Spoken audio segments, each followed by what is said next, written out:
Njoftimi i policisë bën të ditur se një person ka lajmëruar se kishte shkuar për vizitë tek viktima, pasi disa ditë nuk ishte vërejtur nga fqinjet e tij, të cilët e kishin gjetur pa shenja jete. Sipas raportit 24 orësh të policisë së Kosovës, bëhet e ditur se rasti ka ndodhur të martën rreth orës 16:05 në Prizren. Tutje bëhet e ditur se në vendin e ngjarjes ka ndalur njësitet policore dhe ekipi i emergjencës. Me datën e lartë të cekur, dëshmitari mashkull kosovar ka lajmëruar se kishte shkuar për vizitë tek viktima mashkull kosovar, pasi disa ditë nuk ishte vërejtur nga fqinjet e tij.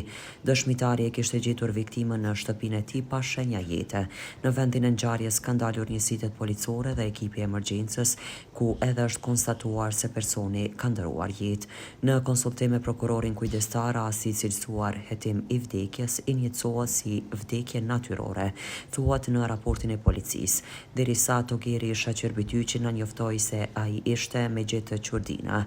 Lidhur me këtë, kryetari i komunës së Prizrenit, Shaqir Totaj, shkruan me pikëllim: pranova lajmin për ndarjen nga jeta e veteranit prizrenas të sporteve me gjetë Qurdina. Zotri Qurdina ishte i pasionuar ndaj sporteve ekstreme.